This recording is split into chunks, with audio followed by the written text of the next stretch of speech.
1960s, American pop dominated the music charts, but all that was about to change. I mean, yeah, woo, you know, that was Little Richard? No. Yes? No. You know. Doing our thing, and then we went, uh-huh, something has happened here. Here came the self-contained group that was writing their own material, and we were scared. I mean, we was going out, what are we going to do? We can't write for them. They're writing their own songs. I'd gotten used to having a certain amount of record royalty every year. I just took that for granted, and all of a sudden it was drying up, you know? And so I did what I thought was a pretty smart thing. Is it possible to get a picture of you, 2 foot by 4 foot, to fit on my bedroom wall? I had a painter do portraits of the Beatles and got the license to market Beatle pictures. And for about a year, in that middle 60 period, I made more money selling pictures of the Beatles than I was selling my, my own records. Within a couple of years, they took over the record business, and there was no way to stop this incredible British invasion. Nobody in America would buy anything from any other category or genre of music. It had to be that kind of Beatle beat stuff. I was noticing that they were doing a lot of sort of passing chords that I'd learned in folk music. Like instead of going like from here to here to here, they'd go, and then. Music changed from becoming a keyboard-oriented music business to a guitar-oriented business. And it's a first-time welcome now for that top 4 with their top hit, You Really Got Me Going, the Kinks. Girl, you really got me going. You got me so I don't know what I'm doing. Yeah, you really got me now. You got me so I can't sleep at night. Yeah, you really got me now. You got me so I don't know what I'm doing. Oh, yeah. The Kinks were one of the new British guitar groups who also successfully made the Atlantic crossing. Certainly the first thing that grabs you is the guitar riff.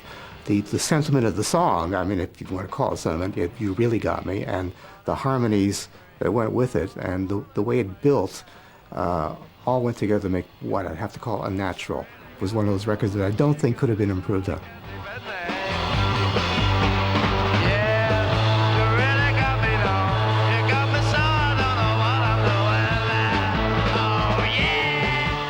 It also was fortunate that Dave was into loud guitar and had this little amplifier we used to kick every now and then, so it got a nice raucous sound out of it. And all came together and, you know, nicely in, dare I say, harmony.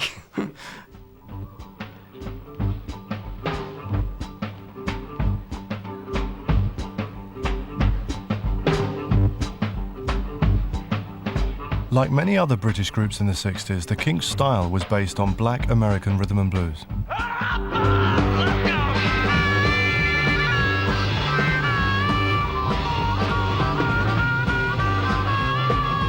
Ironically, they were so good at recreating it that their record company, Pi, originally wanted them to stick with cover versions of R&B classics. Pi, quote-unquote, ordered me to do a first single that of Long Tall Sally, the old Little Richard song, which I did sort of under protest, but I figured what the hell, they were paying for it. And it turned out okay, but it was hardly the Kinks. And at that point, they and I rebelled and said, we really want to do what Ray's writing, because this is what we're here for in the first place. And the reason why he signed this band, or the alleged reason why he signed this band. So the next single was You Really Got Me. And the rest, I guess, as they say, is history. You really got me. You really got me. You really got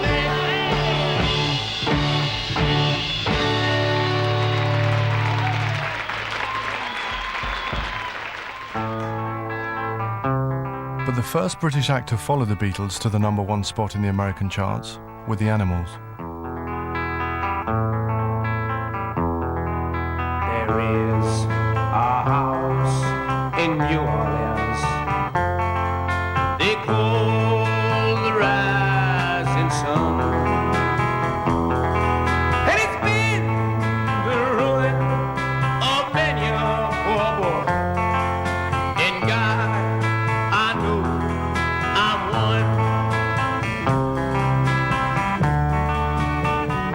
The House of the Rising Sun was one of 2 covers they made of Nina Simone tracks, and she was not amused. She looked at me and said, so you're the hunky bastard who took my song and screwed it up, and I just said, wait a minute, if you're gonna complain about us taking that song and recording it, why don't you admit to the fact that, you've made fortunes out of singing prison work songs from guys who are still doing time on the chain gang down there in Angola State Prison. And I think she was pretty shocked that I would know that much. And from that point on, it was like, oh, okay, my name's Nina Simone, what's your name? In the early days on the road in the States, we'd wander into black clubs, and people would look at us sideways and say, what's these honky guys doing in here? And then I'd get up on stage and sing with people like Grant Green and Louis Jordan and people like that, and Sonny Terry and Brownie McGee, and they would immediately open their hearts, to you. The music is the answer. Music is the key, and it's religion. Blues may have been central to the sound of the Animals, but they made sure that America was well aware of their nationality. We used to actually put Made in England or Made in Britain on the label in America. And it wasn't. It was pressed in America, but it was Union Jacks on everything. Although British performers may have had the golden touch, some of the groups still look to America for their songs. Every other Sunday for 5 years, I was on an aeroplane to America. And next morning, up and working. And it was from 9:30 till 9:30 at night, going from publisher to publisher, from Monday to Friday, really. I saw everybody. Everybody would see me, I saw. And there I found the tunes and the Brill Building and places like that. In the sturdy part of the city where the sun forgets to shine. We had written for the Righteous Brothers, so it was a very Righteous Brothers kind of demo. I mean, it was a great demo. And when the Animals cut it, they changed the feel, they changed the chords, they changed the words, they changed everything. In this dirty old part of the city where the sun refused to shine, yeah. People tell me there ain't no use in trying, yeah. They did what was right for themselves, arrangement-wise. I mean, it felt like a working-class guy was singing this, a guy whose father or he worked in the coal mines. I mean, it really was a working-class song, and that's what the arrangement felt like. My demo has a whole other kind of feel to it. Listen to this. It gets so jazzy, yeah, listen. Pretty wild.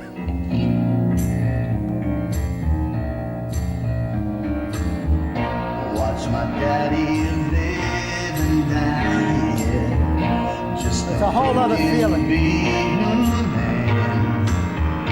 Very easy. You can hear the Righteous Brothers stuff, yeah. I mean, it's amazing. Mickey Most, who produced the record, really could hear how it should be done for the Animals. Watch my daddy in bed at night. His hair been turning gray, yeah. Been working and slaving his life every night, yeah. Yes, I know it's a slave.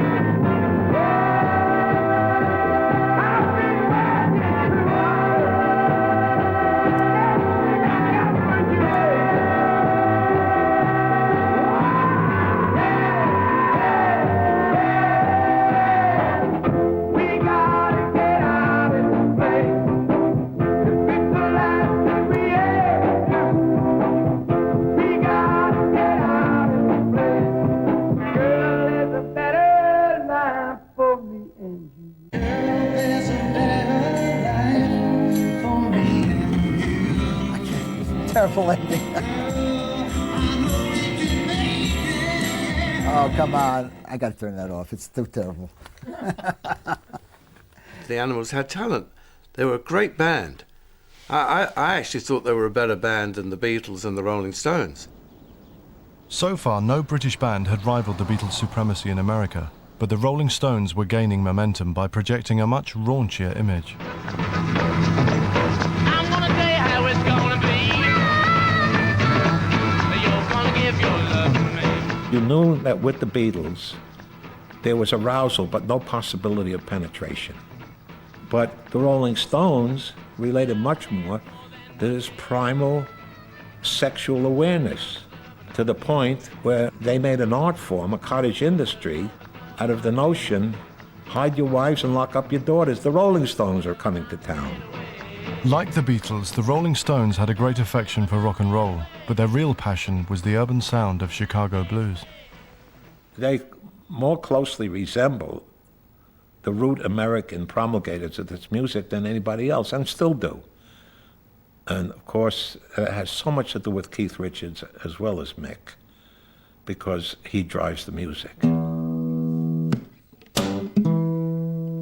The first thing you get waylaid with being like a white kid from England is, what the hell are you doing playing the blues?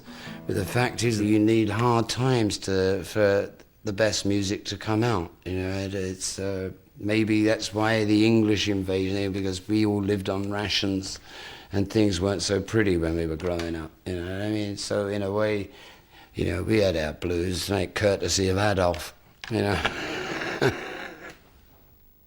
The Stones were well aware that if they wanted to match the Beatles' impact on the world of pop, they'd have to write their own songs. You just sit down, you know, a couple of drinks, a couple of fags, you know, say, oh, that's nice. Yeah, and then suddenly Mick will walk in and they start singing over the top, and suddenly it starts to come together.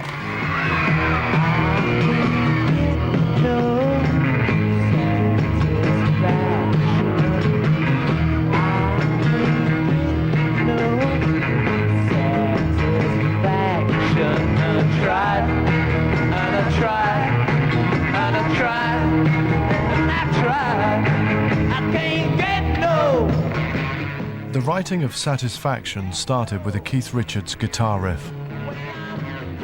It was a blues dream. I just woke up in the middle of the night, and without even knowing it, I pushed play on my little early cassette player, played it, went back to sleep. I woke up, and there is 30 seconds of Satisfaction, you know, in a very slow version, you know, soulful blues version. I can't get no satisfaction. I can't get me no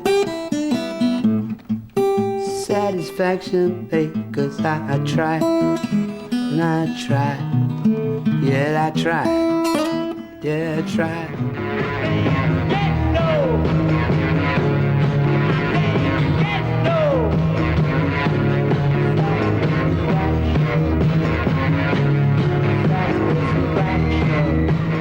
Jagger and Richards' English take on the blues sound helped them rival Lennon and McCartney as songwriters.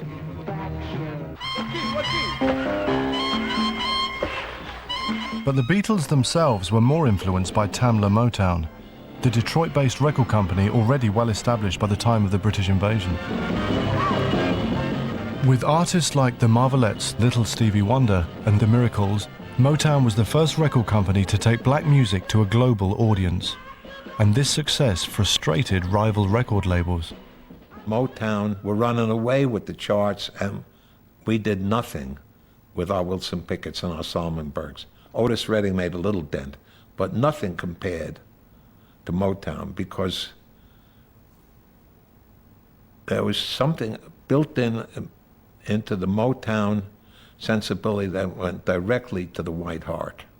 Everybody was listening to Motown music, and that was because I think it was a universal thing, and it was something that people felt good about, and it was artistic too, and it also had the simplicity of the blues, but the complexities of jazz, and the trueness of the country or the folk or whatever it was, and so we never put labels on it. It was just called Motown music, you know.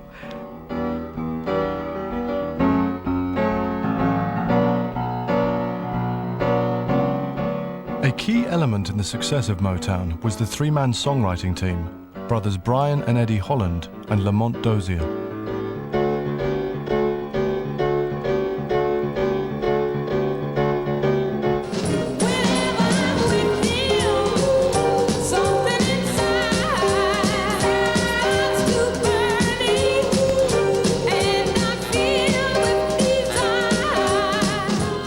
Starting with Heatwave in 1963, Holland, Dozier, Holland wrote no fewer than 59 million-selling records, easily outrivaling any of the other 60s songwriters.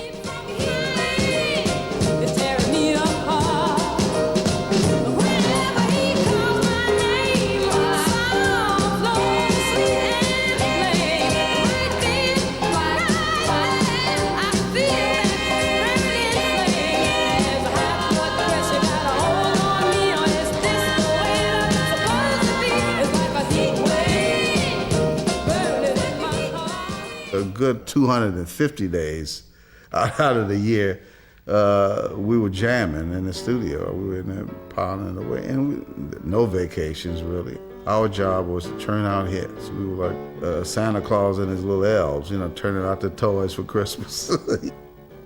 We would get kind of heavy with it, and why a girl would like to hear certain words and why certain things were appealing to the ear of the masses more so than something else, and hitting that target every time where you at least get 1 million people to rush off to the store.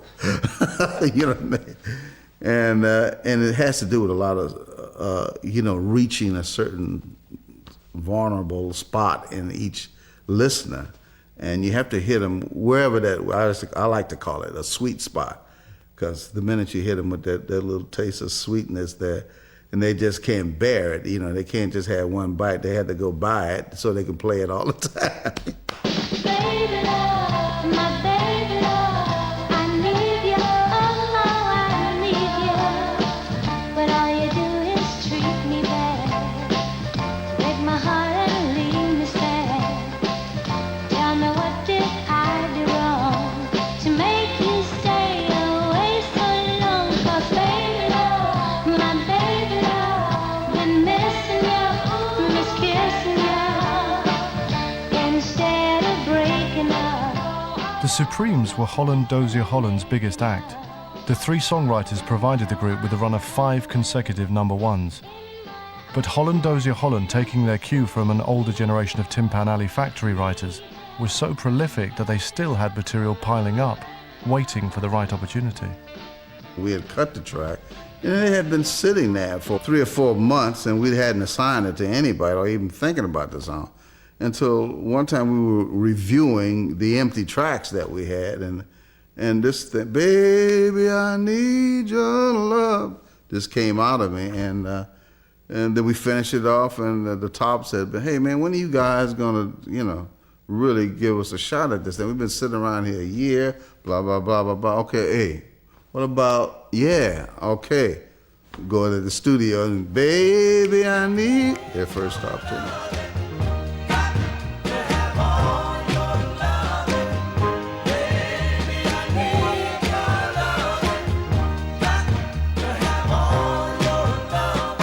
All of them were fun to work with, but the tops were like really fun. I mean, 3 or 4 o'clock in the morning, eating barbecue ribs and drinking cold duck, and you know, at barbecue all over the microphones, and we're eating and singing. It was just a party, and that's the way we had fun. It was more of a party than a job, but it was always business though, because the bottom line was that at the end of the day, we had to come up with a hit. We definitely listened to the Beatles. We definitely listened to Brian Wilson. But it was so great, and I loved it because it kept us on us. You know, it gets you riled up. It got the three of us so keyed up and so happy about it when you see somebody else creating, that you're not the only one doing it. It's somebody else really, you know, on your tail. If everybody had an ocean across the USA, then everybody be served. The The surf sound of Brian Wilson and the Beach Boys had made them a household name in America well before the Beatles arrived. They'd scored several big hits over the previous 2 years. A bushy, bushy blonde hairdo, surfing USA. The great thing about the 1960s is you had all these different voices all converging and some of them influencing one another. Brian Wilson having some sort of almost like unspoken competition with Paul McCartney, you know. We were jealous of the Beatles because they were getting so much recognition. So Mike and I went out and had dinner one night after we heard all about the Beatles and heard some of their records. And we said, let's go, let's hit the road, let's start making some good records, you know. I couldn't write on the road. I couldn't get myself to write songs on the road. I needed to be home to write. And I told the guys, we had a meeting one afternoon, and I told the guys, I said, look, I'm quitting the touring group in favor of writing some good songs for you guys. I felt at home in a studio. It's like more at home there than anywhere in the world. Well, the group didn't mind. I explained to them, I just want to try something kind of left field, a little bit different. And they go, cool, go ahead. You know?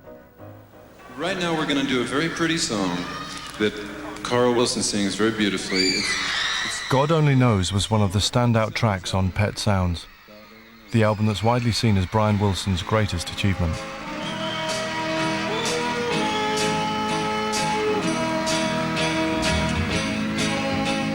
Paul McCartney told the press that he thought that was one of the prettiest songs ever written. I may not always love you, as long as there are stars above you. You'll never need to doubt it. I'll make you so sure about it. God only knows what I'd be without you. Pet Sounds, first of all, it was one of the best mixed records, besides how, you know, great the songs were on it and the way that they were sequenced. Everything about it. It's one of the best albums ever made, and right up there, you know, the top 3 probably. Despite critical acclaim, God Only Knows was only a minor hit when it was released as a single in 1966. I love the colorful clothes you wear. But the next Beach Boys single made an enormous impact, topping the charts later in the same year. I hear the sound of a gentle wind on the wind that lifts her perfume through the air. I'm picking up good vibrations. She's giving me the excitations. I'm picking up good vibrations. She's giving me the excitations. Good vibrations. She's giving me the excitations. One of the most complex pop songs ever released, Good Vibrations was an elaborate concoction of multi-layered harmonies, rhythm tracks and sound effects. The song was the end product of 6 weeks intensive recording. We used 6 different studios. I wrote them in sections, and in 6 different studios. Then we strung them all together in one studio, and put all those different parts into one. It's like I'm picking up good vibes. That was one studio, and I love you, colorful clothes. That was in another studio. It all blended together. We put it all together. I'm picking up good vibrations, excitations, good vibrations, excitations, good vibrations. His melodies are timeless. They're somewhat locked in the image of the band, the Beach Boys, and I think they're harder to imagine outside of those performances in the same way as the Beatles songs are, because they're so stylized. They're brilliant arrangements as they are. They're very imprinted with that style of performance, which other songs are not, like the songs of Gershwin aren't, because we don't have his voice. That's the disadvantage of this great 60s songwriters. There isn't the same thought of them being, everybody's property to sing. And actually, some of them are so very difficult to sing, it's impossible. It wasn't just the Beach Boys and the Beatles who sang in the highly distinctive close harmony style. One evening down in Point Pleasant, New Jersey, the Four Seasons had a gig at some less than famous and less than lustrous nightclub It was a bar. It was a joint. There was nobody in the room. And Frankie was a little bit maybe bored. And so he started to imitate Nellie Lutcher, who had had years before a song called I Can't Give You Anything But Love. And so Frankie is doing, I can't give you anything but love, you know, baby. And I go, what is that sound? Let's hang on to what we got. Don't let go, girl, we got a lot. Making full use of Frankie Valli's startling falsetto, Bob Crewe and band member Bob Gaudio wrote a string of memorable hits for the Four Seasons.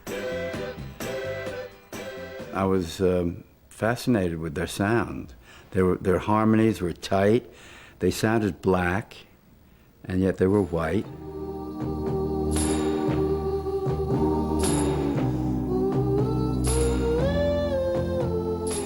I said, go home, and I don't care what you write. Write something with an octave jump that makes Frankie go, so it goes from his regular voice up to that incredible falsetto that he just sang. I said, I don't care what he's singing. Sing bananas. I said, I don't care what you sing.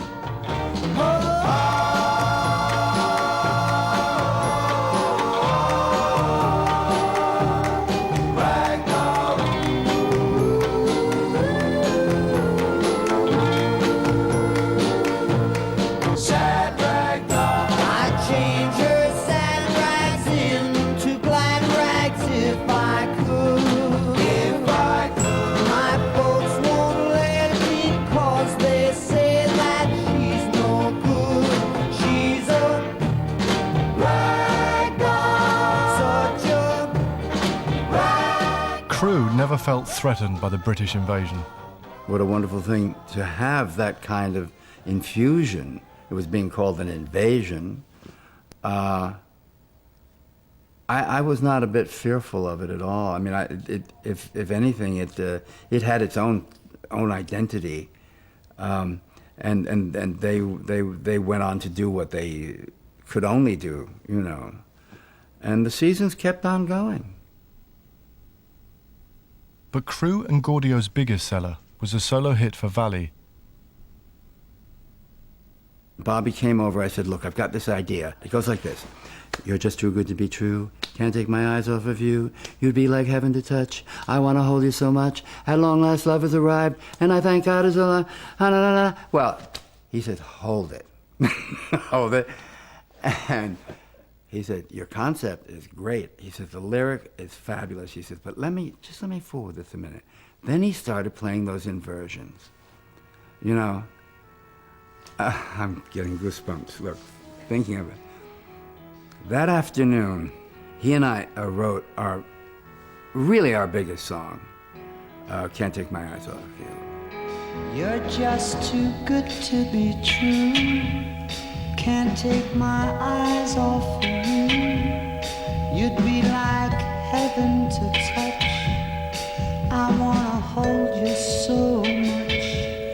At long last, love has arrived, and I thank God I'm alive. You're just too good to be true. Can't take my eyes off you. There are about 200 recordings on it. And the song itself was, the announcement was made last year that it's the number 5 most played American song.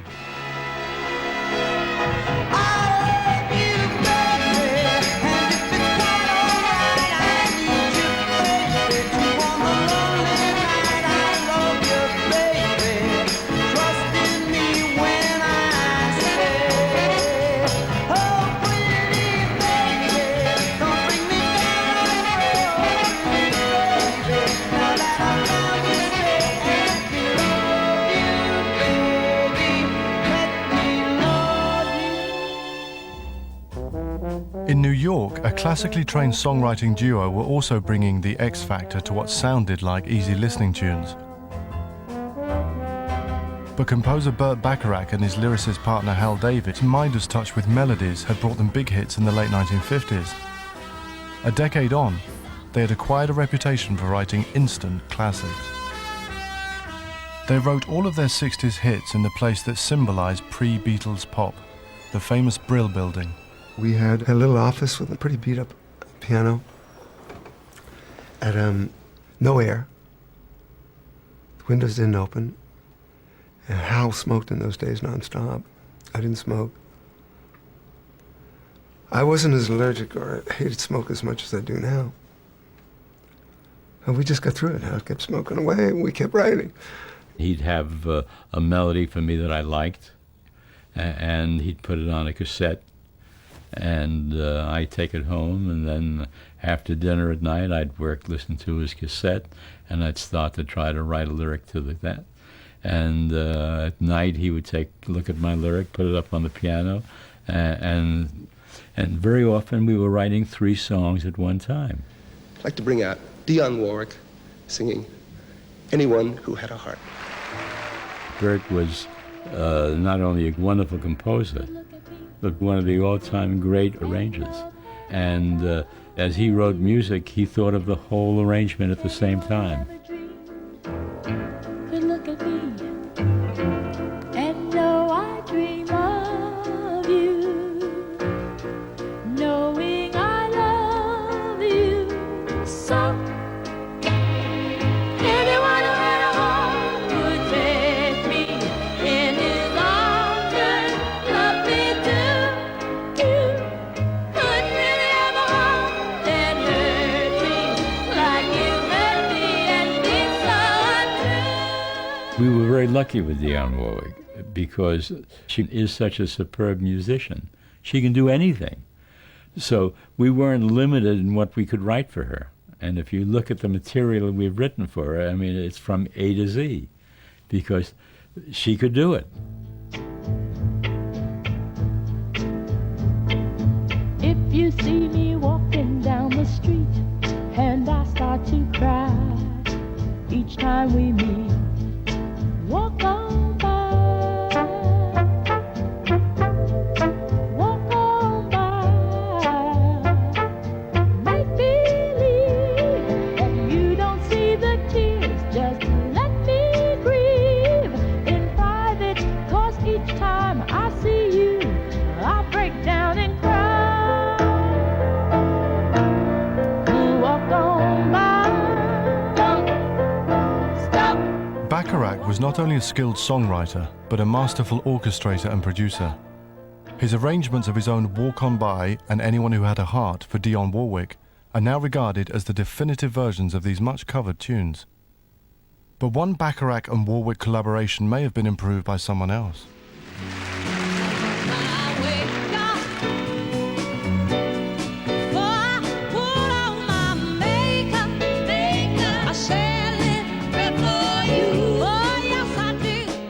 It's better than the version we made. It's great.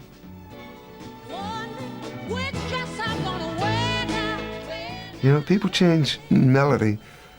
It's often that's an advantage, but with Aretha, she changed melody and made it better.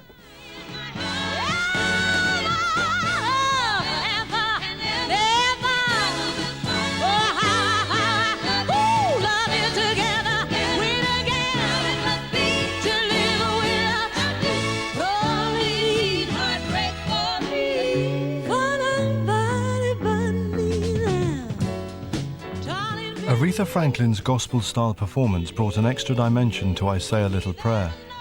But the real appeal of Bacharach and David's work was always down to the perfect combination of strong melodies, brilliant arrangements, and subtle, understated lyrics.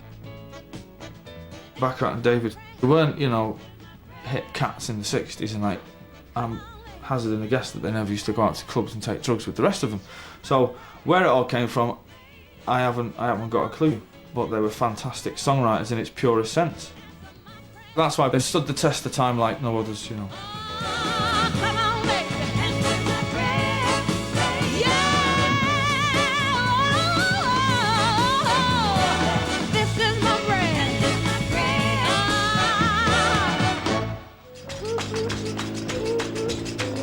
Another style of music to come in from the cold and achieve commercial success during this culturally rich decade was white American folk.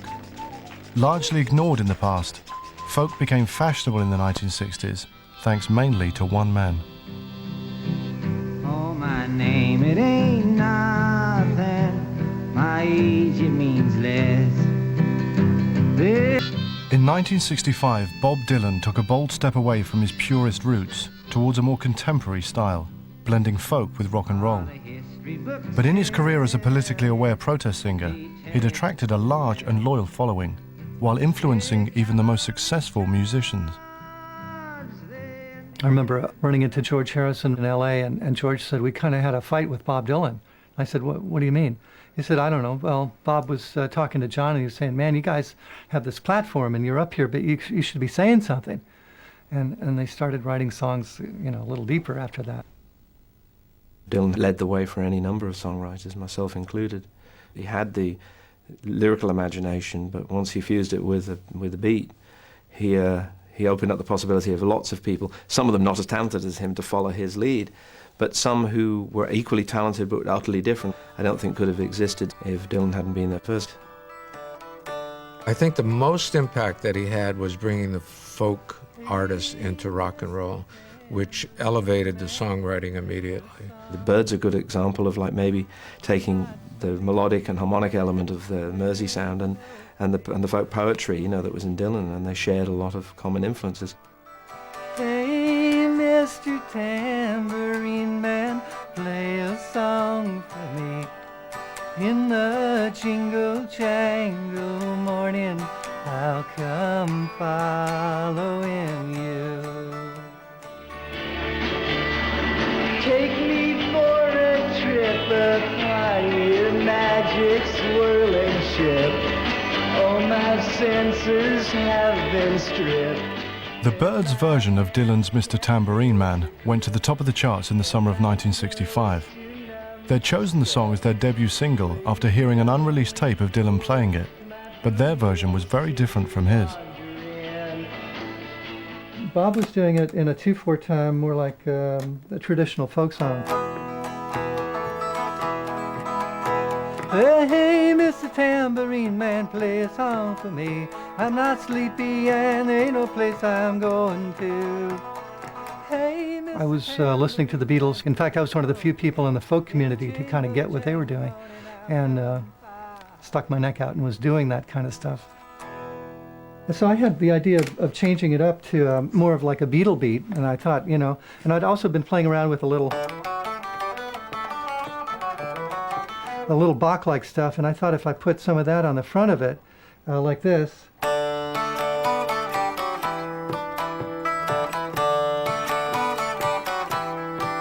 and then this beat to it, it might come out okay, and it worked. Hey, Mr. Tambourine Man, play a song for me. I'm not sleepy and there ain't no place I'm going to.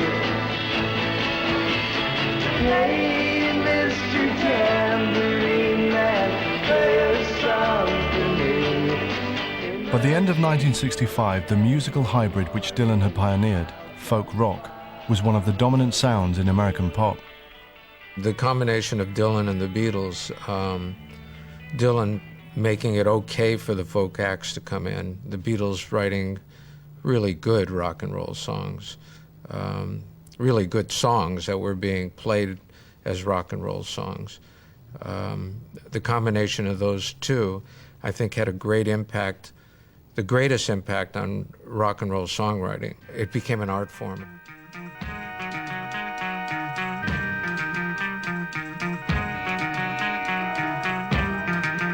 But not everyone classified as folk rock wanted to be associated with the seriousness attached to the style. We hated folk rock as a term. You know, it was just so wimpy sounding. And I mean, after all, we were trying to come with a bit of an R&B feel sometimes. Nobody seemed to notice that aspect of it, though. So I guess we were stuck with it, and as such, got lumped in with several groups who we thought, yeah, well, that's kind of the idea, but gee, guys. And the Spoonful took great pleasure in ignoring every bit of that advice. because it was our feeling that what really was out there were beautiful 16-year-old girls. We were all writing for the next 20 minutes.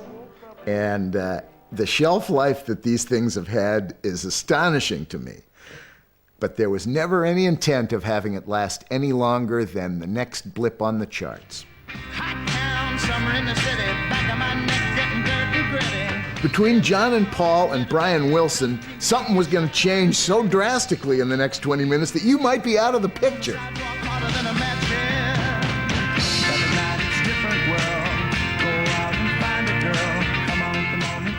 The diversity created by the many influences that went into 60s music was a major part of what made the period unique. I grew up in the 1960s, and it was a very rich time because you had music of all different styles, speaking in different voices, but all on the radio at the same time. You assume it's always going to be like that, and then when you get a little older and it goes away, it's only then you realise what exceptional sort of maybe 8 or 9 years we were living through. You know, the springiness of the Motown records and, you know, the rhythmic excitement and the angular nature of Burt Bacharach's melodies, but also the music, say, of the Byrds is also very angular and modern sounding. It's modernist, you know, inside the realms of pop music. People seem to forget that was all happening simultaneously, and if you were a kid, as I was, it's just filling your head with all these possibilities.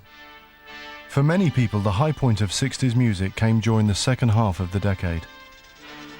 The middle to the later Beatles to me were like absolutely the best. Clever arrangements, wonderful material, a lot of variances, a lot of different styles. Terrific. There's nothing you can do that can't be done. The Beatles developed so quickly that they soon moved light years away from their rock and roll roots and were coming up with songs and arrangements of a kind that had never been heard before.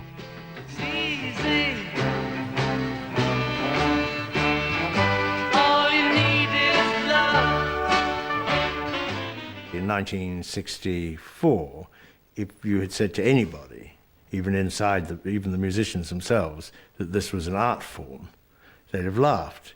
And in 1969, if you said to any of the musicians, this isn't an art form, they'd have hit you. So that's how quickly the whole way that rock and roll saw itself, the way it saw itself, how that changed 180 degrees, really. And there's no other period in popular music, I think, where you can see such a totally radical change in such a short period.